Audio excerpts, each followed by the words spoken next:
Hello everyone. இன்னைக்கு நம்ம report பேஜை பற்றி தான் பார்க்க போகிறோம். ரிப்போர்ட் பேஜில் பார்த்தீங்கன்னா இப்போ பில் வியூவில் நம்ம இருக்கோம். இந்த பில் வியூவில் நம்ம பில்லிங் பேஜில் போட்ட பில் எல்லாமே இங்கே வந்து அப்டேட் ஆகிடும். இதில் நமக்கு சர்வீஸோட டீட்டெயில்ஸு அமௌண்ட் எல்லாமே இருக்கும்.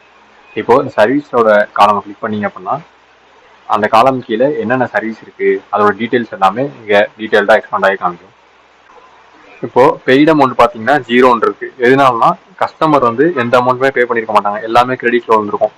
இப்போ இந்த மாதிரி சமயத்தில் நம்ம பேமெண்ட் எப்படி அப்டேட் பண்ணுறதுனா, ஒரு 10 days கழிச்சு கஸ்டமருக்கு திருப்பி பே பண்ணுறாங்க அப்படின்னா நம்ம ஆட் பேமெண்ட் பட்டனை கிளிக் பண்ணி நம்ம பேமெண்ட்டை ஆட் பண்ணிக்கலாம். எந்த பேமெண்ட் மெத்தடு, அமௌண்ட் எவ்வளோ பே பண்ணுறாங்க அந்த மாதிரி டீட்டெயில்ஸ் எல்லாம் கிளிக் பண்ணிட்டு நம்ம டிக் கொடுத்தோம்னா ஆட் ஆகிடும் பேமெண்ட். இப்போ இங்கே பார்த்தீங்கன்னா 1000 rupees பேட் அமௌண்ட் இருக்கு, பேலன்ஸ் 1000 rupees இருக்கு.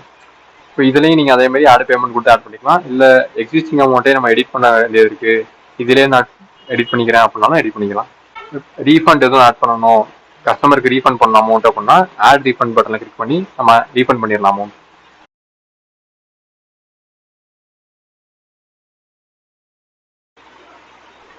இப்போ நீங்க இந்த பில் டேபிள்லயே பிரிண்ட் பண்ணணும்னு நினைச்சீங்க அப்படின்னா மேலே பிரிண்ட் ரிப்போர்ட்னு ஒரு பட்டன் இருக்கும்.